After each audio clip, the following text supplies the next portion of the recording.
Halo, Assalamualaikum warahmatullahi wabarakatuh. Bahagia sekali kembali podcast bersama Biro Pengadaan Barang dan Jasa Setda Daerah Istimewa Yogyakarta hadir untuk Anda. Syahrida Marianti menemani Anda. Kita akan mencari tahu lebih banyak terkait perkembangan terkini pengadaan barang dan jasa di Daerah Istimewa Yogyakarta. Inovasi-inovasi yang dilakukan terkait kebijakan pengadaan barang dan jasa di Daerah Istimewa Yogyakarta. Dan hari ini bersama kita Ketua Komisi C DPRD Daerah Istimewa Yogyakarta, Pak Nur Subiantoro. Pak Nur, apa kabar? Baik, sehat selalu. Sehat. Luar biasa. Terima kasih sudah meluangkan waktu untuk berbagi bersama para pemirsa dan juga Kepala Bagian Pengelolaan Pengadaan Barang dan Jasa Biro Pengadaan Barang dan Jasa Setda Daerah Istimewa Yogyakarta, Pak Andi Kurniawan. Halo Pak Andi. Ya. Sudah banyak informasi yang akan dibagi. Betul. Iya, luar biasa. Ini bentuk transparansi, ya, keterbukaan informasi. Betul. Dan ini terkait dengan kebijakan pengadaan barang dan jasa pemerintah di Daerah Istimewa Yogyakarta. Ke Pak Andi dulu, Pak Andi. Mungkin secara umum kebijakan pengadaan barang dan jasa ini seperti apa? Ya, terima kasih Mbak Uri. Mohon izin Pak J. Nur Sandi. Kami dari Biro Pengadaan Barang Jasa Setda DIY mungkin sebelumnya mungkin menyampaikan saja informasi bahwa kami adalah biro baru di pemerintah daerah Istimewa Yogyakarta. Jadi yang sebelumnya itu kita ada di eselon 3, tapi sekarang kami sudah ada di eselon 2. Jadi kami berdiri biro sendiri karena memang amanat dari KPK pada saat itu bahwa untuk sektor pengadaan barang jasa memang harus berdiri sendiri, tadi tidak menjadi bagian dari eselon 2. Jadi menyambung pertanyaan dari Mbak Wuri tadi, memang yang pertama terkait kebijakan pengadaan barang dan jasa. Kalau secara umum sebenarnya kita bisa mengambil dari Perpres terkait pengadaan barang jasa, Perpres nomor 16 tahun 2018 yang sudah diperbarui di tahun 2021 kalau tidak salah, itu nomor 12. Jadi kebijakan pengadaan barang dan jasa itu memang tidak jauh dari penggunaan uang negara secara tepat. Mungkin nanti Pak Nur bisa menjelaskan lebih lanjut penggunaan uang negara secara tepat untuk kepentingan dari masyarakat, sehingga pengadaan barang ini bisa tepat waktu, tepat mutu, tepat biaya, dan tidak kalah penting lagi yaitu adalah penggunaan produk dalam negeri. Karena sekarang ini baru digembar-gemborkan sejak zaman pemerintahan sebelumnya itu memang penggunaan produk dalam negeri itu sangat diutamakan. Mulai muncul dari Inpres segala macam sudah muncul, kemudian pemberdayaan UMKM dan lain-lain. Jadi di tahun 2025 ini kami dari Biro Pengadaan Barang dan Jasa di Setda DIY mengacu kepada Perpres nomor 16 tahun 2012 bahwa kita tidak lepas dari itu, kita juga menyampaikan kepada teman-teman OPD lain yang nanti akan menggunakan pengadaan barang jasa ini, baik tidak hanya untuk teman-teman OPD tapi masyarakat lain juga, teman-teman penyedia juga, bahwa jangan main-main dengan uang negara. Jadi uang negara ini harus dipergunakan sebaik mungkin sehingga barang jasa yang nanti dihasilkan itu menghasilkan tepat waktu, tepat mutu, tepat biaya. Kemudian juga tadi tidak kalah penting adalah penggunaan produk dalam negeri. Mungkin itu Mbak Uri. Iya. Jadi memang ini diharapkan agar kemudian uang negara, anggaran yang sudah disiapkan ini kemudian digunakan ini benar-benar optimal penggunaannya. Betul. Dan apa yang dirasakan masyarakat juga sesuai gitu ya. Betul. Dari Pak Nur dulu Pak, mungkin secara umum kebijakan pengadaan barang dan jasa yang saat ini dilakukan begitu ya, ini sudah mulai dengan ada pelibatan UMKM, kemudian juga memang prinsipnya awalnya untuk bisa mewujudkan transparansi dan apa yang dikeluarkan itu yang harus benar-benar dihasilkan. Dari DPRD seperti apa? Jadi begini Mbak, sesuai dengan tupoksi kami di DPRD ini kan fungsinya kan legislasi, anggaran dan pengawasan. Ya, kita ada bidang pengawasan. Oleh karena itu kami mendorong betul PBJ, Biro PBJ ini dalam rangka nanti membantu dinas-dinas karena memang tadi sudah berdiri sendiri kan dinas-dinas lain ketika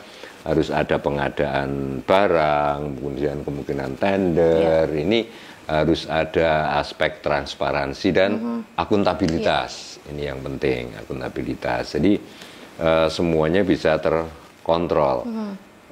Sekarang kan kita baru, khususnya daerah istimewa Yogyakarta kan ngerso dalem ini betul-betul Bapak Gubernur menegakkan nanti good governance, ya kita pemerintahan yang bersih dan berwibawa. Oleh karena itu kami di DPRD mensupport betul itu. Dan PBJ luar biasa, sudah sekarang mulai nanti secara teknis juga mungkin Mas Andi yang dari e-katalog ini kemarin dari versi 5 sekarang menuju versi 6. Meskipun mungkin belum semua dinas melaksanakan itu ya Mas, tetapi nanti secara masif nanti kita pick up Mas Andi untuk kita mendorong PBJ membantu untuk nanti agar semua dinas dalam rangka pengadaan barang bisa sudah melakukan pergeseran dari versi 5 ke versi 6. Ini penting karena di situ selain transparansi dan akuntabilitas terjaga, di situ bisa ada kontrol, fungsi kontrol. Dimana karena kalau tender itu tidak ada melalui yang katalog itu mungkin, mohon maaf ini dulosor-dulosoran ya. Harga ini dulosor-dulosoran. Kemudian akhirnya ya kalau secara keuangan mungkin kita ada silpa ya kita untung. Tapi akhirnya yang menjadi korban kan kualitas. Ya, ini semua agar bisa terjaga dan harapan kami juga nanti tidak hanya pemerintah, pihak-pihak kedua, pihak ketiga, pihak swasta juga harus bisa mengikuti ini apa yang sudah dilakukan digerakkan oleh PBJ di wilayah hukum daerah istimewa Yogyakarta. Siap, iya. Jadi sudah ada perkembangan begitu ya Pak, dan ini memang untuk mengikuti agar apa yang sudah dilaksanakan ini, kalau kemarin mungkin masih ada hal-hal kecil yang sering ada gangguan-gangguan sedikit gitu ibaratnya, tapi bisa diperbaiki lagi gitu ya dengan e-katalog yang semakin berkembang. Sebelum nanti kita bahas ke e-katalog 6-nya juga seperti apa, secara umum nih Pak, kalau kebijakan terbaru di pengadaan barang dan jasa di DIY di tahun 2025 ini mungkin ada aturan-aturan baru atau seperti apa prosesnya? Ya. Kalau untuk tahun 2025 ini kami tiap tahun itu selalu mengeluarkan surat edaran ya Bu ya, yang itu ditangani oleh Bapak Gubernur bahwa kami mengingatkan kembali ke teman-teman paling tidak di internal pemerintah daerah istimewa Jakarta bahwa bahwa tahun 2025 ini yang kami sudah keluarkan itu kami mulai dari sisi perencanaan, kami mulai kemudian dari sisi pelaksanaan tadi yang disampaikan Pak Nur adalah sisi pengawasannya mau seperti apa. Di surat edaran itu sudah kami sampaikan, dan dasar dari kami mengeluarkan surat edaran itu juga sekali lagi itu berdasarkan dari Perpres nomor 16 tahun 2012, dan kami tambahkan lagi yaitu tadi instruksi Presiden yang terbaru terkait yang tahun 2025 ini dari pemerintahan Presiden Prabowo Subianto. Jadi banyak hal yang di situ yang kami cuplik sehingga kami mengeluarkan surat edaran ini. Dan salah satunya mungkin kalau dari sisi perencanaan itu yaitu kita dorong lebih awal lagi dari teman-teman OPD itu yang biasanya penetapan untuk siapa penunjukan PPK, penunjukan pejabat pengadaan. Jadi personel-personel yang nantinya terlibat di dalam pengadaan barang jasa. Kemudian tadi yang disampaikan Pak Nur juga terkait e-katalog. Perpindahan e-katalog versi 5 ke versi 6 tentunya membutuhkan satu administrasi yang karena perbedaannya nanti mungkin kita bahas lebih lanjut di topik yang lain untuk versi 5 ke versi 6. Apakah teman-teman dari baik itu dari penyedia ataupun dari PPK itu membutuhkan akun yang baru? Nah, kita dorong lagi ke teman OPD, ayo bikin akun yang baru karena versi 6 ini nantinya juga banyak fitur-fitur baru, mungkin juga cara pembayaran yang lebih baru lagi gitu. Jadi kita pelajari sama-sama, tapi yang penting kita bikin akun dulu. Jadi untuk itu. Kemudian kita ingatkan kembali ke teman-teman OPD bahwa penyusunan spesifikasi, penyusunan KAK itu juga harus tidak melupakan itu tadi UMKM, produk dalam negeri harus bersertifikat SNI. Kemudian yang lain-lain itu yang harus di dalam spesifikasi atau KAK itu harus mencantumkan itu. Kemudian jangan lupa untuk mengumumkannya melalui sistem informasi rencana umum pengadaan itu. Karena sekarang sudah semakin rigid dalam artian dalam aplikasi itu semua saling terhubung.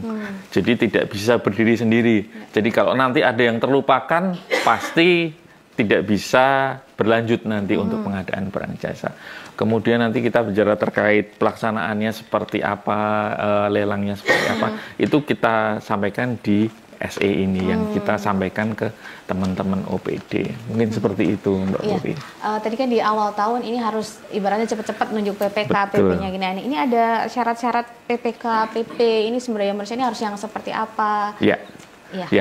Kalau untuk persyaratan sebenarnya dari tahun kemarin itu sudah dari teman-teman LKPP itu sudah mengeluarkan regulasi itu terkait persyaratan pejabat pembuat komitmen ataupun pejabat pengadaan.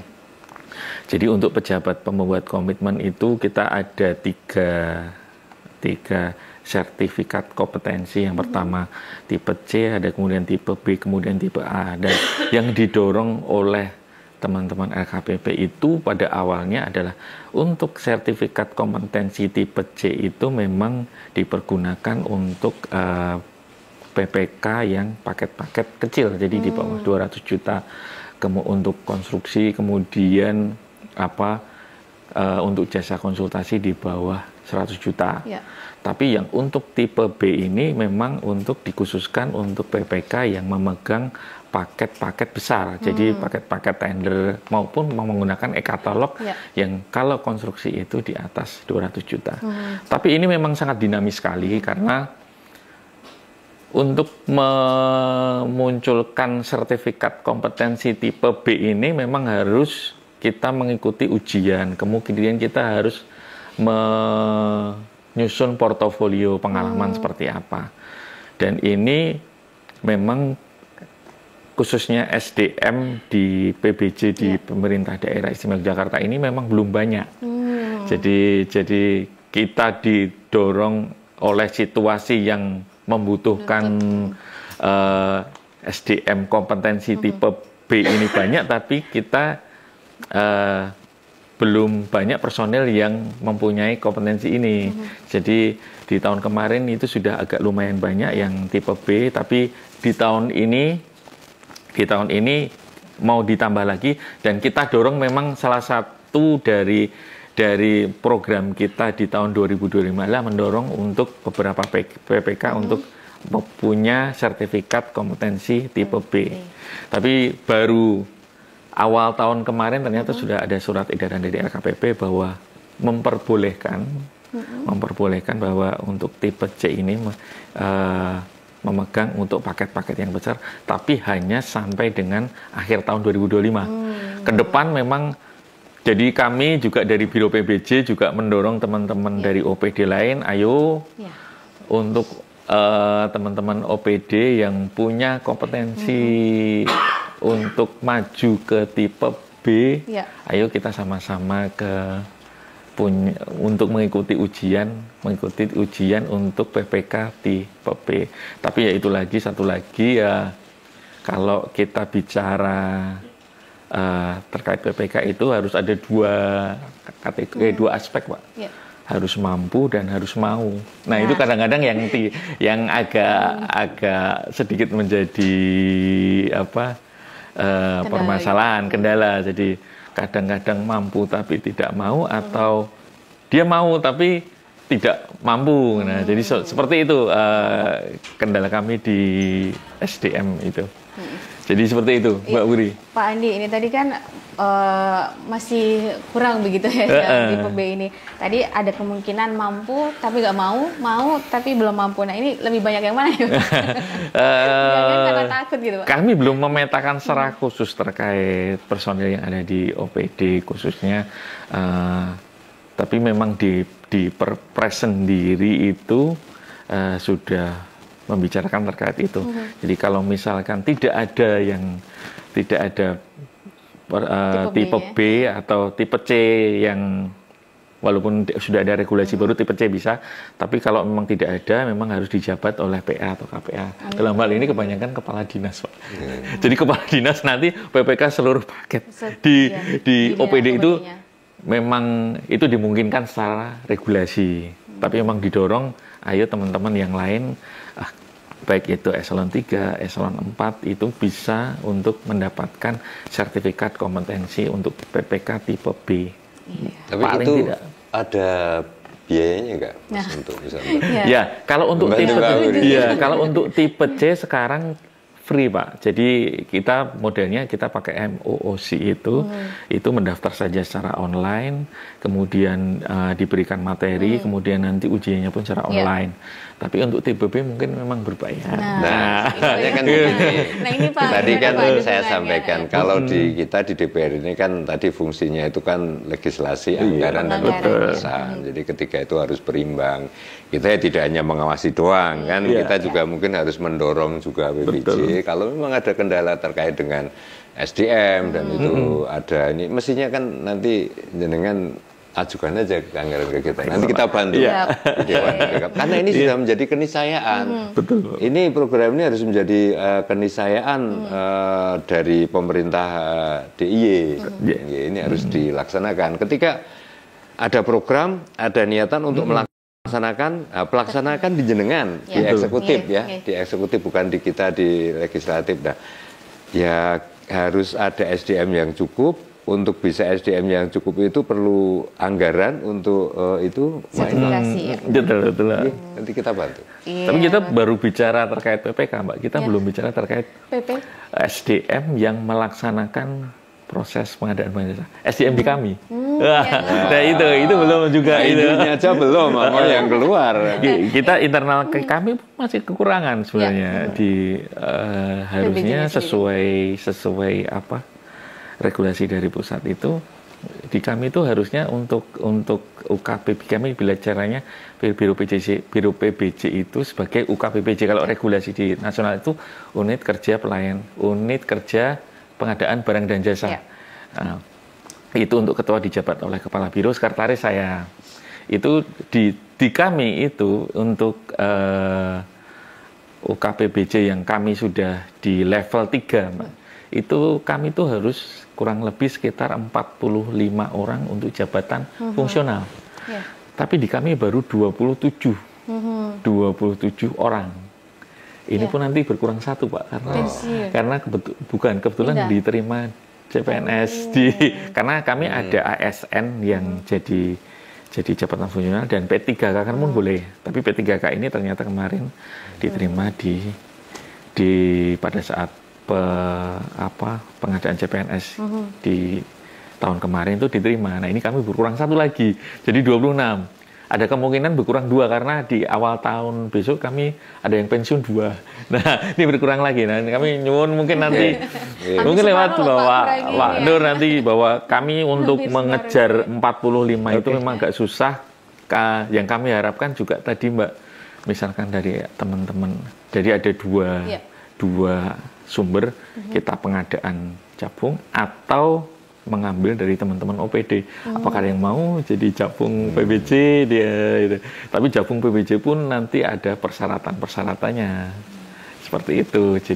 Jadi ya kami ke depan ya kami harus susun roadmap-nya terkait SDM ini mau seperti apa. Jadi seperti itu.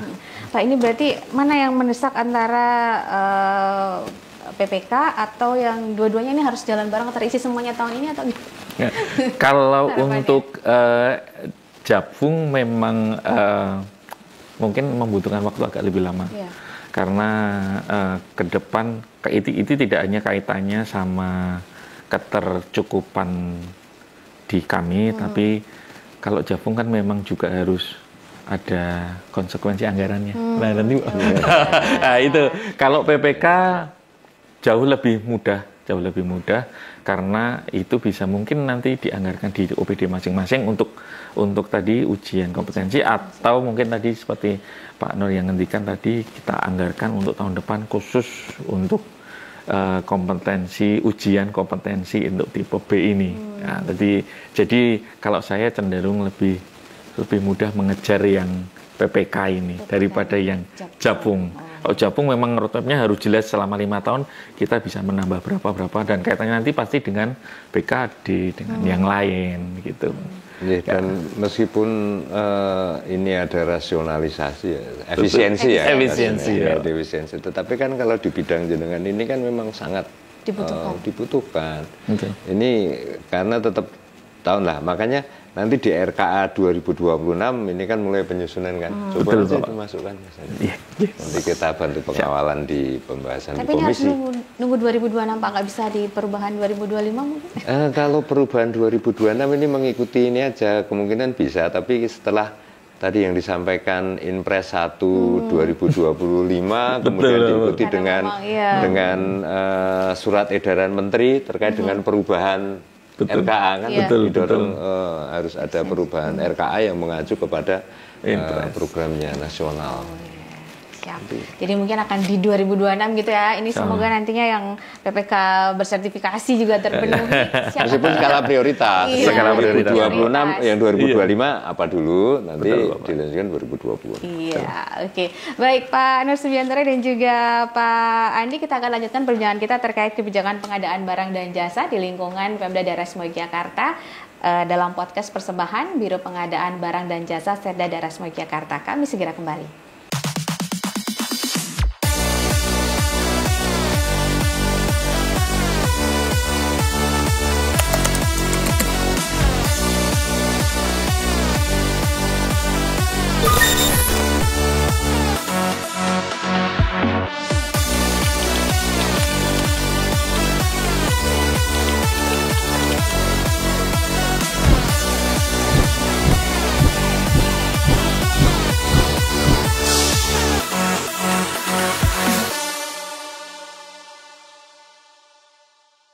Ya, pemirsa, Anda masih bersama kami dalam podcast pengadaan barang dan jasa persembahan Biro Pengadaan Barang dan Jasa Setda Daerah Istimewa Yogyakarta.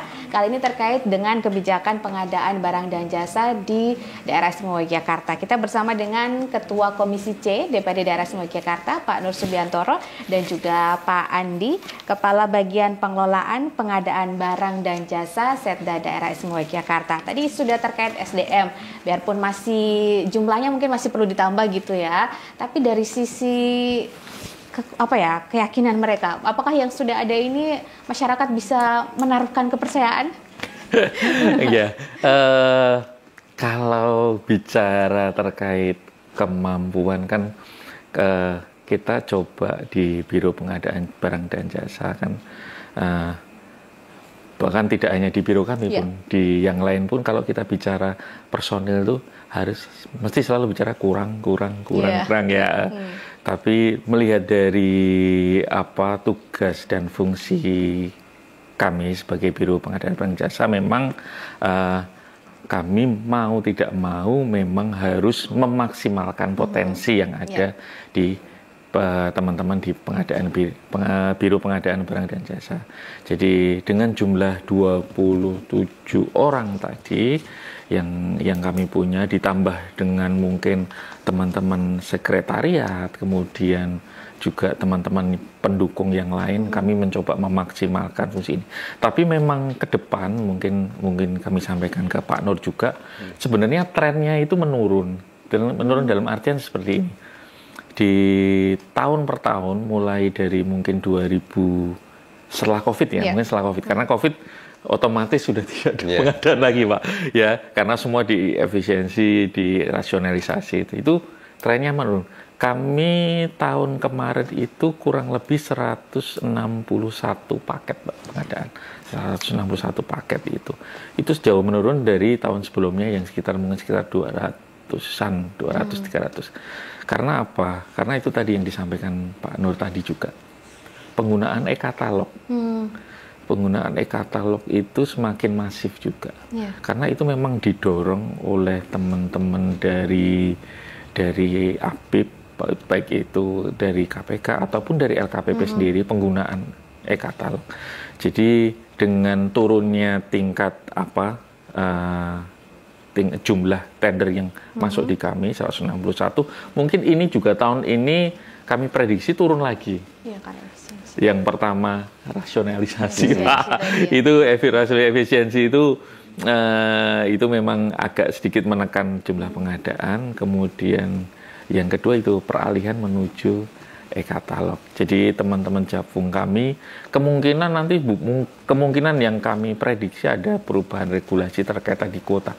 Mungkin di kami tidak 45 lagi, mungkin turun jadi bisa jadi 40 atau 30. Jadi prosentasenya dari yang seharusnya dan yang kami punya nanti tidak sekecil yang sekarang. Dan kami sekarang di Biro PBJ fungsi yang awalnya mungkin sebagai pelaku dalam artian kami yang menenderkan, ini jadi agak sedikit bergeser juga sebagai pembina. Jadi pembimbing-pembina untuk teman-teman OPD yang melakukan pengadaan melalui e-katalog. Jadi apakah mereka membutuhkan masukan, saran, atau gimana sih caranya menggunakan e-katalog. Walaupun saya tahu tinggal klik YouTube itu sudah banyak sekali video-video tutorial, bahkan mungkin review ataupun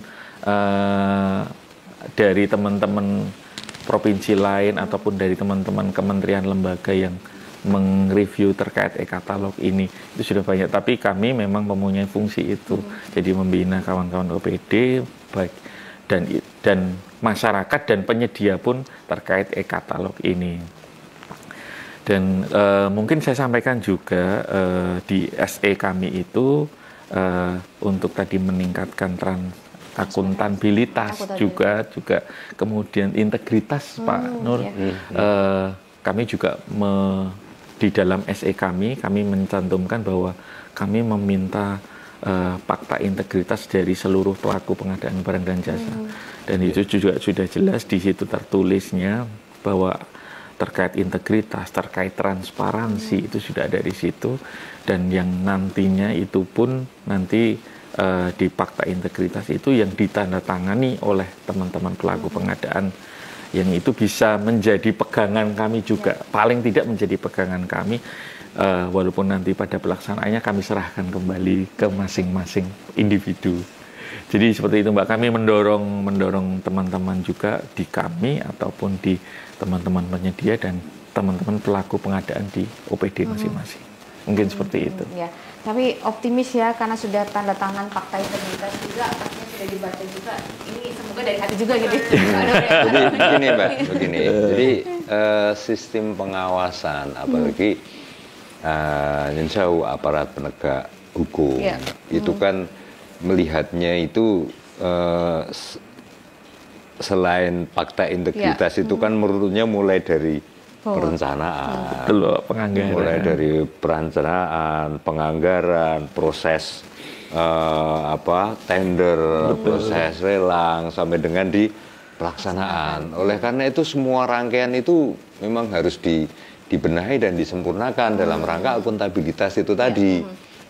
Dan ketika PBJ mungkin sudah mulai bebannya berkurang di situ, standarnya, menurut saya itu malah justru berhasil.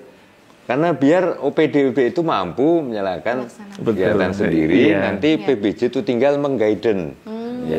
PBJ ini tinggal mengguiden, dan juga kami mohon juga ada fungsi pengawasannya juga. Artinya di PBJ itu pun selain kita di Dewan, kalau kita kan eksekutif ini kan legislatif ini kan pengawasannya kan secara anggaran secara umum. Betul. Tetapi di eksekutif hal-hal yang teknis itu kan pembidangan, itu betul. Bidangnya jenengan di eksekutif. Untuk yang teknis monggo nanti, soalnya kadang-kadang kan nyun sewu biro PBJ ini karena baru ya. Jadi di masyarakat pun kadang-kadang belum tahu. Oleh karena itu perannya podcast ini penting agar masyarakat ini menjadi informasi untuk masyarakat bahwa sekarang untuk pengadaan ini sudah mulai dalam rangka tadi akuntabilitas, transparansi, mulai dengan nanti adanya katalog masing-masing OPD apabila mau pengadaan belanja sendiri ada caranya itu sendiri. Nah ini nanti juga peran PBJ saya harapkan nanti untuk bisa mendorong, mensupport OPD-OPD yang lain. Betul. Rada greteh Mas. Iya. Iya, nek sing kira-kira ya doya-oya nanti. Kalau mana yang belum, apalagi kalau mitra kerja Komisi C nanti bilangin ke saya kalau belum nanti kita. Biar semakin disepi lagi. Iya. Jadi memang benar yang dikatakan Pak Nur tadi, memang kalau kita bicara pengadaan barang jasa itu kadang-kadang masyarakat luar atau yang lain itu tuh ketar lelang kontrak selesai sudah. Yeah. Tapi benar ya dia Pak Nur tadi. Sebenarnya pengadaan barang jasa itu kita mulainya dari perencanaan, bahkan perencanaan, penganggaran, kemudian ada persiapan, ada pelaksanaan, kemudian sebenarnya tidak sampai situ saja, Mbak. Yang kami hadapi sekarang sebenarnya ada sanggah juga ya. Iya betul. Selama masa pelaksanaan itu kemudian selesai, itu tuh ada tahapan yang memang harus diselesaikan. Kami jadi kami sudah menggunakan e-purchasing dalam artian secara elektronik itu juga di situ kami punya di aplikasi itu berita acara serah terima itu harus diupload, Mbak. Jadi setelah selesai, Pak, selesai proyek pun kami minta hasilnya seperti apa. Jadi kontrol kami sampai di situ sebenarnya. Hasilnya seperti apa? Apakah ada yang misalkan amit-amit putus kontrak seperti itu. Amit-amit kami putus kontrak atau yang lain. Kalau memang ada mau tidak mau mungkin ada kaitannya dengan kami seperti itu. Dan jadi itu kontrol kami juga terjadi juga kan. Betul, Bapak. Yang namanya putus kontrak karena gagal tidak selesai.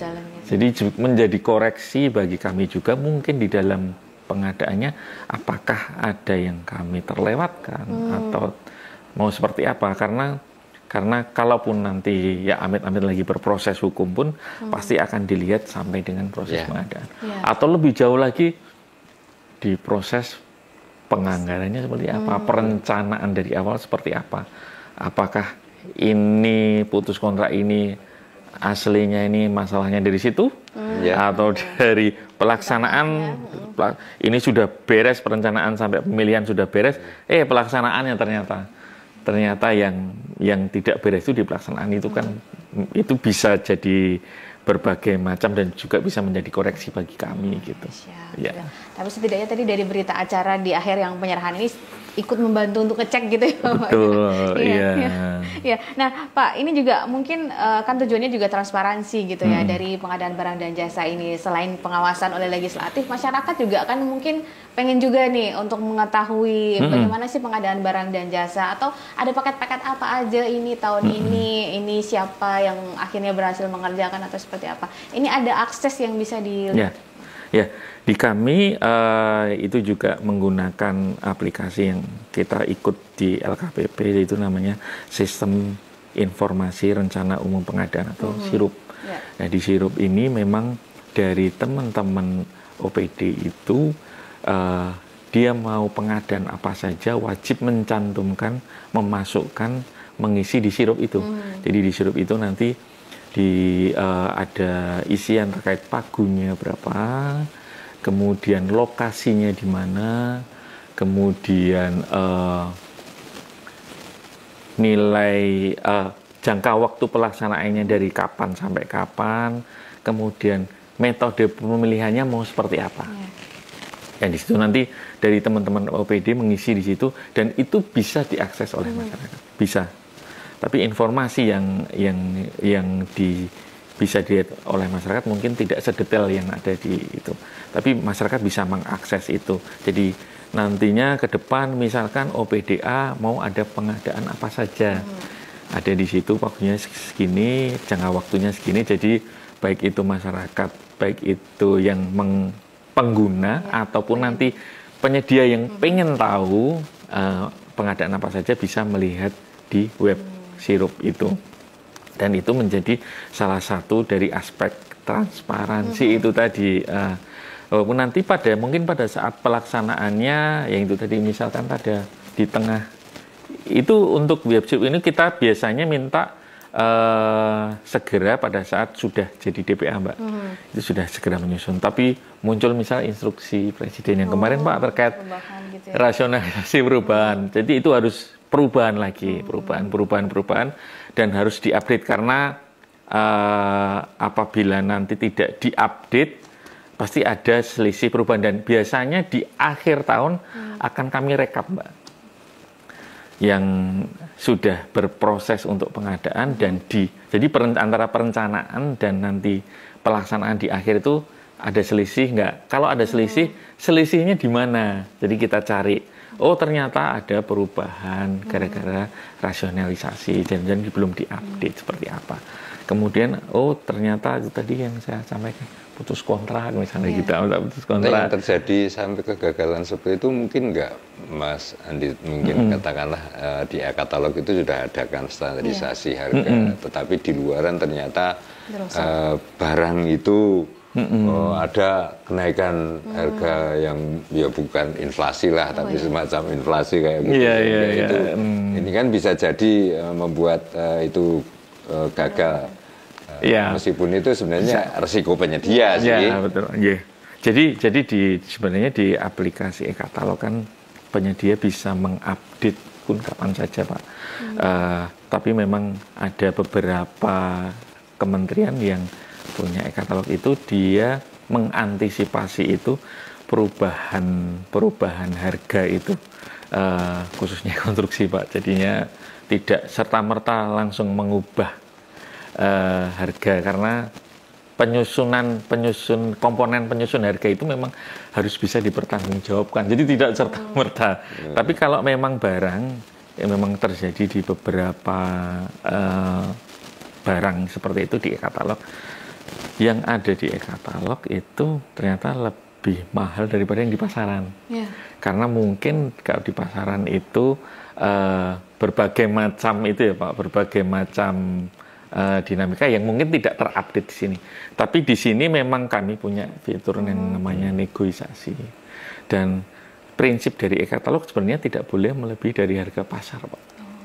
Prinsipnya itu. Jadi yang di pasar di e-katalog misal 1.000, di pasar 500, ini akan nantinya dinego seharga-harga pasar. Tapi memang di dalam proses negosiasi itu harus ada dasarnya.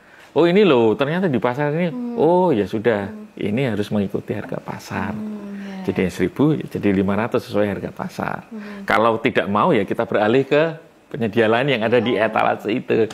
Jadi banyak dinamika di kalau e-katalog memang itu ada perbaikan plus minusnya.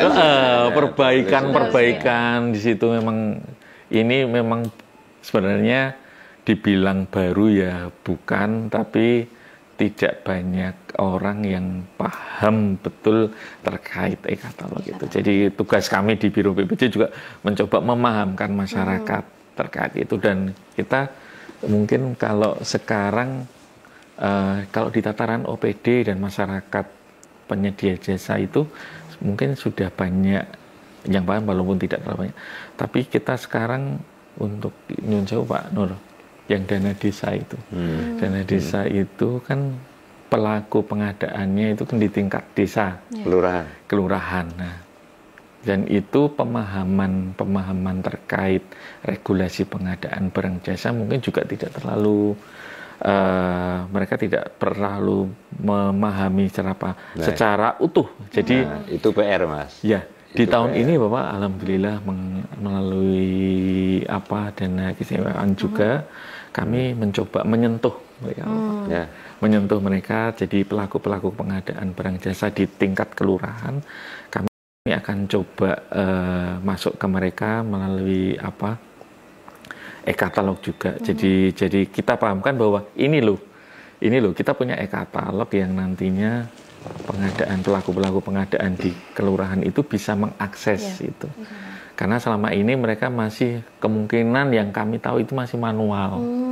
Jadi kita coba dorong melalui, ayo kita sama-sama menggunakan e-katalog. Kalau tidak paham bisa datang ke kami akan coba membimbing untuk mencoba mengajari ini cara menggunakan e-katalog. Ini tahun ini kami coba di situ, Pak. Walaupun mungkin tidak terlalu banyak nantinya, tapi tahun demi tahun nanti kami coba lebih dalam lagi, lebih luas lagi. Jadi apresiasi, Mas. Saya apresiasi itu ke BPJ apabila sudah melakukan hal itu turun sampai dengan tingkat kelurahan ya. Kalau itu di OPD di levelnya DIY atau kabupaten mungkin sudah dibekali dengan SDM yang cukup ya. Betul, artinya, tapi kalau yang itu di levelnya kelurahan, bagi saudara-saudara kita yang pamong lurah sampai pamong yang pelosok-pelosok sana itu karena ketidaktahuan karena ketidaktahuan akhirnya memunculkan permasalahan di kemudian hari.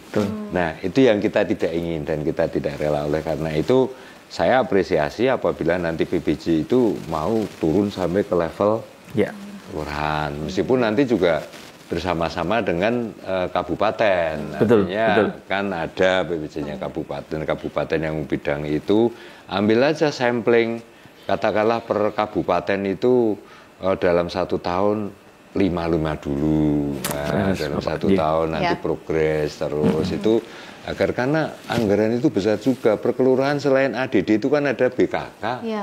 Betul. BKK kelurahan itu kan yang melaksanakan kan kelurahan. Jadi jangan sampai kita memberikan makanan enak tapi nanti beracun di kemudian hari. Karena ketidakpahaman tegolarannya aja tego patine lah wong Jawa ditututi, Mas. Apresiasi itu. Kalau butuh anggaran operasional jenengan untuk turun ke bawah ya ajukan aja di RKA, nanti kita backup di. Siap, luar biasa. Ini bisa Mas nanti didukung terus dengan Komisi C untuk bisa lebih mendampingi teman-teman di kelurahan. Kalau perlu saya punya aspirasi, pakai aspirasi saya nggak apa-apa, nanti lewat RKA jenengan kita diskusikan. Nanti turun ke kelurahannya bersama saya ikut ini kan. Ini sambil menyelam minum air. Betul, kan?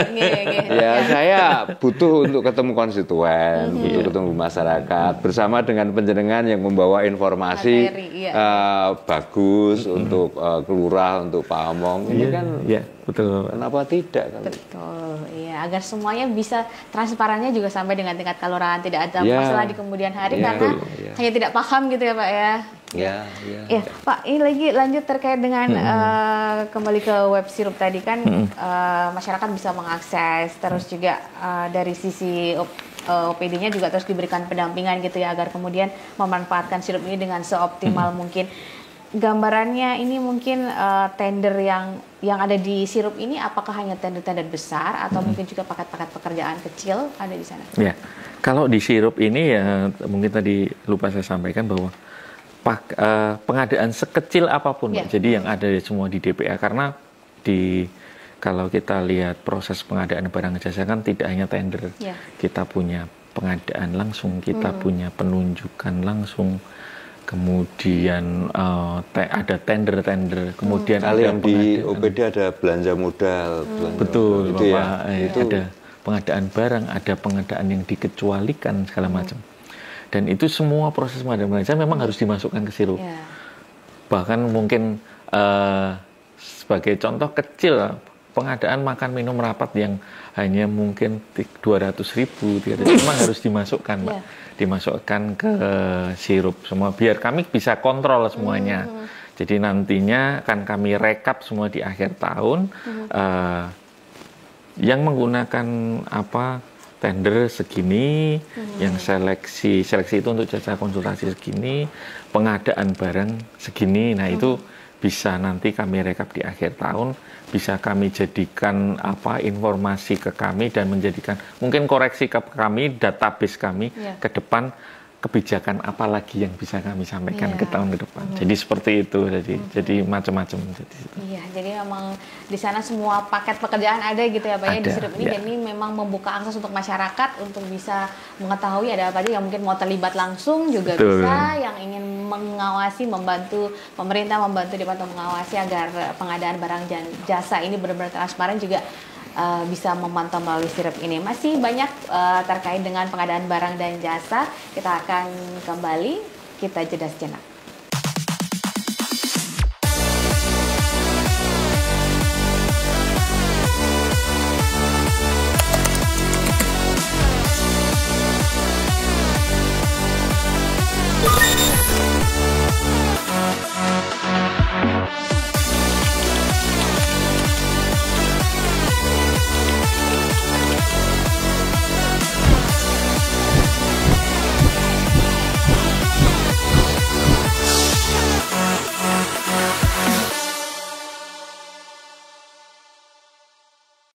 Ya, pemirsa, Anda masih bersama kami dalam podcast pengadaan barang dan jasa, persembahan dari Biro Pengadaan Barang dan Jasa Setda Daerah Istimewa Yogyakarta, bersama dengan Pak Nur Subiantoro, Ketua Komisi C DPRD DIY, dan juga Pak Andi dari Biro Pengadaan Barang dan Jasa Setda Daerah Istimewa Yogyakarta. Terkait dengan pengadaan ini, Pak, kadang kan orang kemudian ini kok belum ada kegiatan di awal-awal tahun. Nah, sebenarnya memang harus nunggu awal tahun atau mungkin ada proyek-proyek khusus yang krusial bisa dimulai sebelumnya?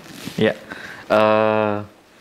kalau kita bicara itu, kalau untuk pengadaan yang dilakukan sebelum tahun berjalan itu, kalau di kami tender dini atau pengadaan dini. Jadi memang sering dilakukan oleh kementerian lembaga bahwa tender dini itu biasanya sudah dikeluarkan regulasi oleh kementerian itu di triwulan ketiga itu, bahwa persiapan untuk tender dini apa saja, kemudian persyaratannya apa saja dan lain-lain. Dan itu kalau biasanya yang ada di OPD teknis ya khususnya, itu di Dinas PU, kemudian ada di dinas lain itu terkait jasa keamanan, kebersihan yang memang harus dimulai di awal tahun. Ya, kalau contoh ininya mungkin kalau yang di BUSDM yang gedung DPRD ini ya. Kalau gedung DPRD ini itu kan ada di Setuan, Pak, bukan di PU. Oh iya, di Setuan. Kalau di PU itu, tapi maksud saya tender ini yang termasuk tender dini ya, karena itu kan mendahului multi years kan yang kemarin ini.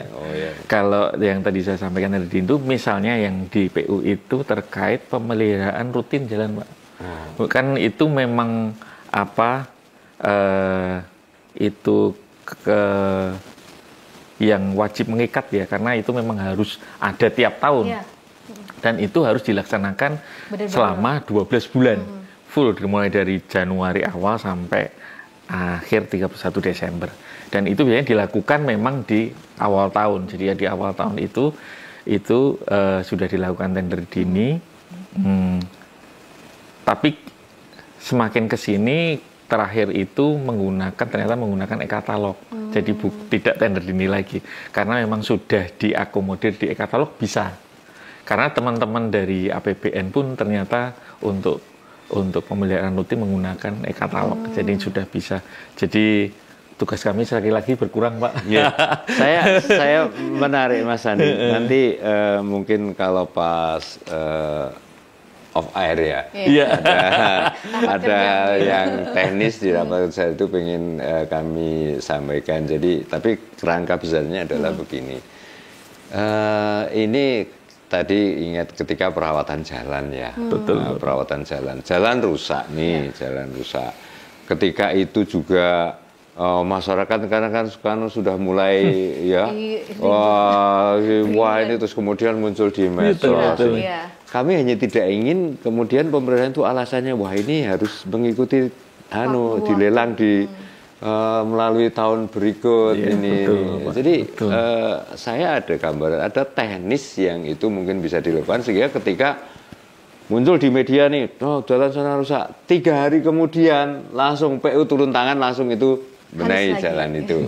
Yang jalan rusak loh ya, bukan proyek-proyek tapi yang diakibatkan oleh mungkin musim hujan begini ini kan. Betul. Itu mungkin perlu diskusi nanti sehingga ini ada solusi untuk agar lebih cepat. Tapi memang tadi yang saya sampaikan sebenarnya tipe pengadaan barang jasa itu kan ada yang melalui tender, ada yang melalui tadi pengadaan. Ada satu lagi sewa kelola, Pak. Ya, sewa kelola itu kan salah satu juga dari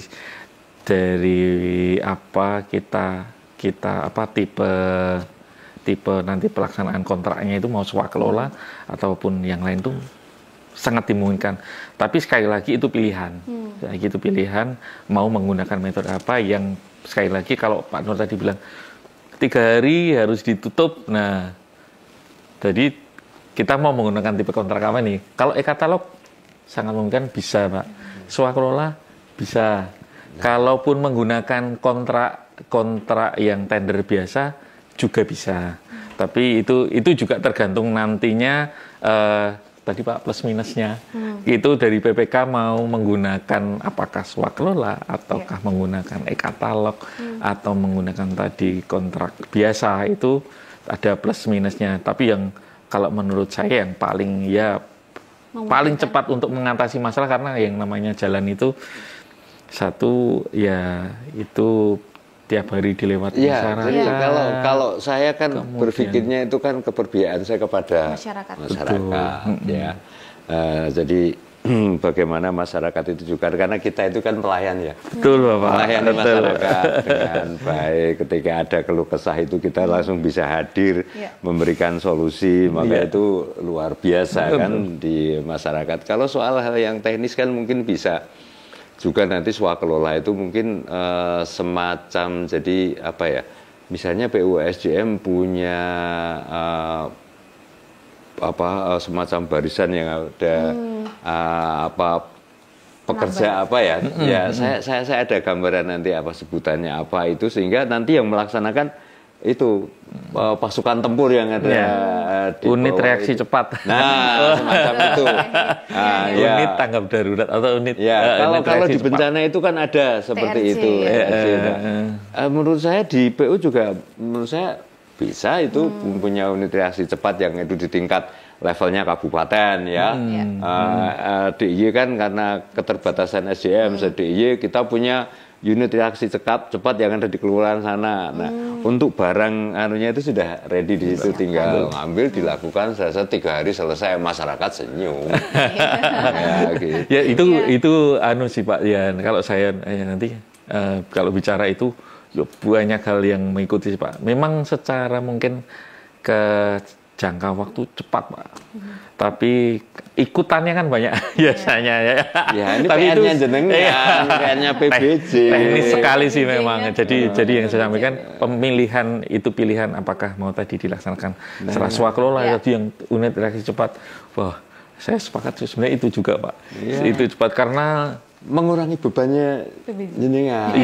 Dan mengurangi bebannya PU juga. Karena ketika itu yang melaksanakan unit reaksi cepat, ya itu kan pelaksanaannya sana kok. Nek ono apa-apa kan kita juga.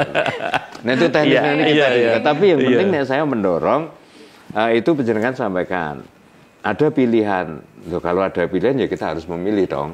Untuk memilih harus itu menjadi keniscayaan untuk memilih, karena kita bisa melayani masyarakat dengan lebih baik. Betul.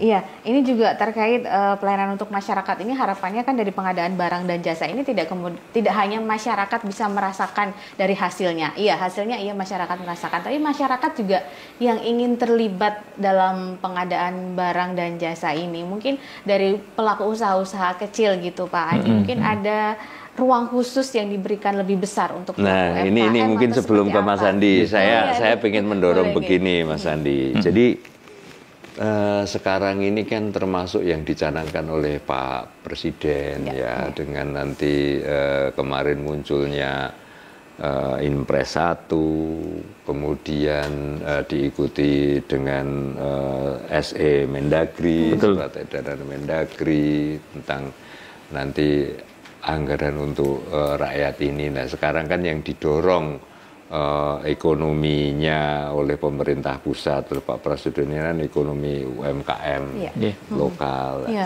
Kami monggo regulasinya bagaimana, saya berharap nanti PBJ ini, Biro Pengadaan Barang dan Jasa ini kan kebutuhannya pemerintah daerah ini kan macam-macam nih kan selain mungkin kalau yang itu proyek-proyek besar itu mungkin ya memang harus kebutuhan besi apa itu memang harus perusahaan. Tapi kan ada yang itu kebutuhan, ada mungkin alat tulis, kemudian kan pengadaan itu juga makanan itu kan juga ya seragam. Itu ya seragam atau apa itu bagaimana bisa itu ya kita tetap fair, menurut saya fair, tidak boleh terus keberpihakan pada ini. Tetapi bagaimana itu bisa memberikan peluang lebih besar kepada UMKM itu masuk terkait dengan regulasi. Ada regulasi yang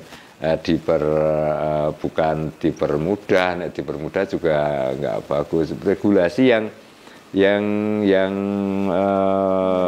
memberi ruang lebih besar kepada UMKM kita untuk bisa terlibat di situ. Gimana Pak Andi? Keterlibatan UMKM di pengadaan barang dan jasa.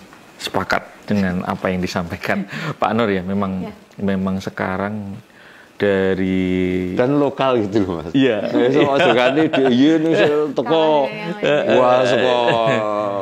Dari SE kami pun sebenarnya mendorong itu Pak. Jadi UMKM itu semakin ditingkatkan dan sebenarnya di e-katalog itu ya yang ada di provinsi itu memang sebagian besar memang lokal.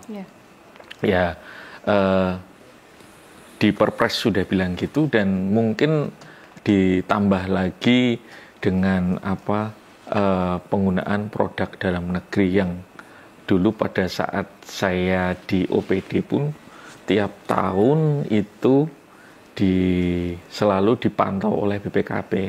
Jadi berapa prosentase penggunaan dalam negeri?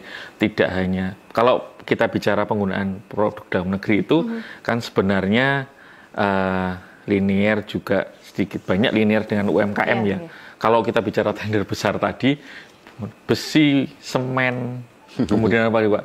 Itu mungkin penggunaan produk dalam negerinya kita bisa persentase ya di 50%, 40% bahkan karena kebanyakan impor. Tapi kita jelas tadi kalau snack, apalagi Pak, kemudian tadi seragam segala macam, tingkat produksi dalam negerinya kan pasti juga banyak tinggi dari produksi dalam negeri. Dan itu yang memang kami dorong di situ, dan di SE kami pun kami mendorong OPD khususnya OPD itu di dalam penyusunan spesifikasi itu tadi KAK itu, monggo teman-teman OPD perhatikan ini penggunaan produksi dalam negeri sehingga bisa memaksimalkan potensi dari UMKM yang ada di DIY.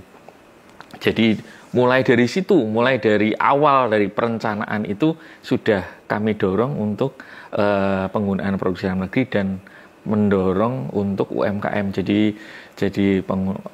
anggaran untuk makan minum merapat dan yang lain pun kita sudah mindsetnya harus dirubah untuk mendorong UMKM kita untuk maju. Dan di e-katalog pun di kami sebagian besar memang UMKM mendominasi di situ. Jadi peralihan dari tender menuju e-katalog kami harapkan juga bisa menaikkan UMKM di kita. Pemerataan ekonomi juga semakin luas gitu. Seperti itu. Iya, jadi harapannya masyarakat yang pelaku UMKM ini bisa terlibat lebih banyak gitu ya. Betul. Dari kapasitas yang diberikan mungkin berapa persennya gitu Mas Andi di e-katalog ini wajib? Kalau e-katalog membuka pasar selebar-lebarnya. Kemudian juga untuk memasukkan kalau kita pengen, kita punya misalkan Pak Wuri punya catering atau punya ATK mau menayangkan etalase di situ pun nanti persyaratannya juga tidak susah nanti bisa berkoordinasi dengan kami persyaratan apa saja. Yang pastinya berbadan hukum berbadan hukum, jadi tidak gampang orang untuk memasukkan mencantumkan harga di situ, jadi nanti ikutannya pun nanti tidak bermasalah di kemudian hari. Jadi UMKM yang memang kredibel yang kita bisa tayangkan di e-katalog gitu, seperti itu. Jadi harapannya ini UMKM-nya juga naik kelas, tapi dari sisi kualitasnya yang kemudian ikut pengadaan barang dan jasa ini yang dirasakan juga memang benar sesuai, jangan sampai masuk tapi kemudian ternyata hasilnya tidak memuaskan gitu ya. Iya, ini juga selain keterlibatan UMKM ini di pengadaan barang dan jasa kan juga ada ibaratnya prinsip untuk mendorong pemerataan ekonomi dan juga pengadaan berkelanjutan, Pak Andi.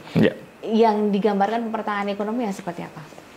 Jadi menyambung tadi ya Mbak yang UMKM juga tadi, tujuan kami adalah salah satunya terkait pengadaan barang jasa adalah pemerataan ekonomi. Jadi semakin banyak yang terlibat di situ, semakin banyak orang yang kredibel, sekali lagi kredibel. Tidak ada monopoli ya Mas? Tidak ada monopoli, semakin banyak yang yang terlibat, itu juga semakin baik. Persaingan usaha juga Pak semakin baik. Ada kaitannya tadi juga sekali lagi dengan pengadaan berkelanjutan. Ini sebenarnya sudah didorong oleh pemerintah pusat terkait pengadaan berkelanjutan, itu di Perpres juga sudah ada. Jadi kalau saya bisa bilang pengadaan berkelanjutan itu ada 3 aspek. Jadi aspek sosial, ekonomi, dan lingkungan hidup. Masing-masing aspek ini berkaitan erat dengan keberlanjutan. Jadi di sini keberlanjutan itu dalam artian pengadaan barang jasa nanti yang dihasilkan. Tapi tidak hanya bicara output, tapi bicara proses juga. Di proses itu dari sisi ekonomi, pengadaan barang jasa harus juga memperhatikan misalkan di dalam proses pengadaan itu atau di dalam proses pelaksanaan itu hak pekerja bagaimana sih? Apakah sudah dibayarkan sesuai dengan haknya atau belum? Kemudian dari sisi lingkungan hidup, di dalam proses misal pembangunan fisik, apakah limbahnya seperti apa? Kemudian nanti hasilnya nanti, apakah nanti mengeluarkan apakah nanti sudah sesuai dengan kaidah-kaidah lingkungan hidup? Kemudian dari sisi ekonomi, harusnya dari teman-teman OPD pada saat perencanaan sudah menghitung nanti apakah kami hasilkan nanti di pengadaan itu aspek ekonominya, kebermanfaatan secara ekonomi itu apakah sudah dihitung secara detail atau sudah dihitung ini nanti secara umum bisa bertahan selama 5 atau 10 tahun, nilai ekonominya seberapa. Itu yang sebenarnya didorong oleh pemerintah pusat dan kami juga mendorong itu, 3 aspek itu, ekonomi, sosial, dan lingkungan hidup. Dan ini membutuhkan mungkin waktu yang panjang ya Pak, karena pemahaman masing-masing OPD itu beda-beda. Jadi kami juga berusaha sedikit demi sedikit memahamkan bahwa paling tidak di kami dulu pada saat nanti paket tender ke kami akan coba lihat dari sisi ekonomi, sosial, lingkungan hidup. Ini akan kami bedah lagi dengan teman-teman OPD. Semoga pengadaan-pengadaan yang nanti akan kami proses di Biro PBJ nanti sudah memenuhi kaidah 3 aspek ini. Ya, mungkin itu. Tapi di e-katalog misalnya kayak yang berkelanjutan, ini kan tadi misalnya kayak peduli lingkungan gitu, apakah sudah tampak begitu atau bisa ditambah biar lebih mudah memilihnya gitu?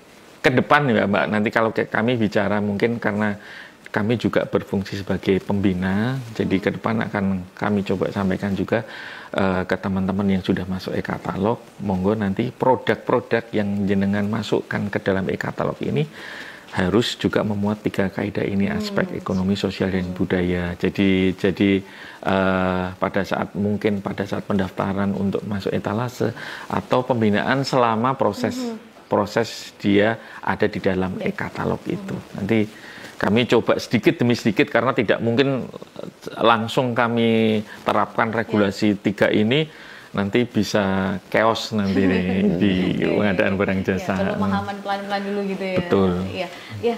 Dan ini kita sudah di penghujung perbincangan kita terkait kebijakan pengadaan barang dan jasa. Nah, Pak Andi dulu mungkin dari Biro Pengadaan Barang dan Jasa, harapan pengadaan barang dan jasa ke depan di daerah Semanggi Jakarta.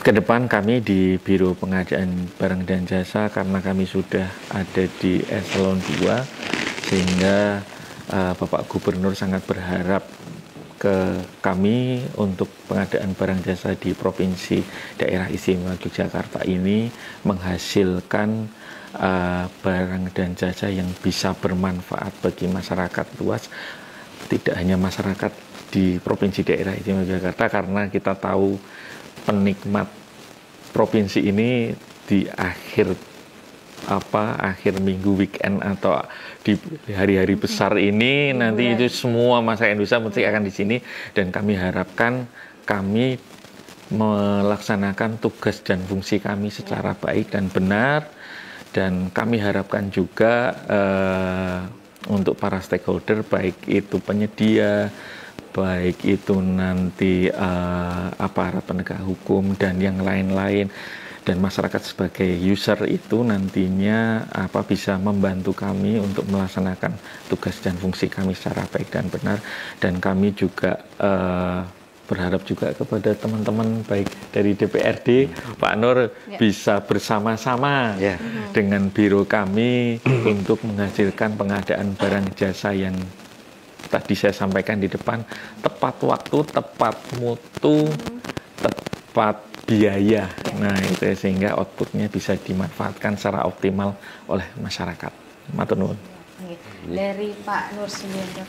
Melanjutkan apa yang disampaikan oleh Mas Andi terkait dengan tadi pelayanan yang lebih baik, tepat waktu, tepat mutu. Ya, kami karena PBJ ini kan mitra kerja kami di komisi, kami akan dorong agar PBJ ini dalam rangka transparansi dan akuntabilitas belanja atau penyediaan barang di khususnya di pemerintah daerah istimewa Yogyakarta ini bisa berjalan lebih baik. Selain aspek itu, kami bisa berharap agar nanti juga berdampak ekonomi, mampu meningkatkan daya saing produk lokal di masyarakat, sehingga sektor-sektor ekonomi juga akan bergerak dengan nanti e-katalog, kemudian transparansi. Ini yang kita harapkan. Jadi ujung-ujungnya adalah semua ini selain transparansi dan akuntabilitas adalah ujung-ujungnya adalah bagaimana kita bisa melayani masyarakat lebih baik. Iya, dan DPRD senantiasa mendukung gitu ya Pak ya? Iya.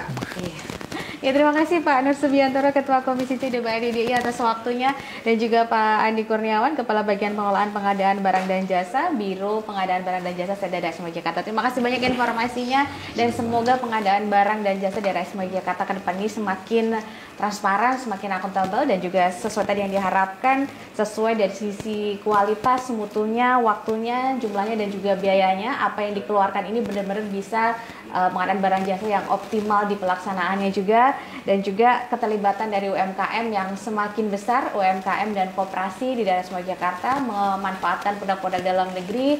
Dengan demikian UKM juga bertumbuh, ekonomi masyarakat juga bertumbuh, tujuan akhir kesejahteraan masyarakat juga bisa terwujud. Terima kasih. Sampai bertemu lagi di podcast Biro Pengadaan Barang dan Jasa. Saya Rida Marianti mohon diri. Wassalamualaikum warahmatullahi wabarakatuh. Waalaikumsalam warahmatullahi wabarakatuh.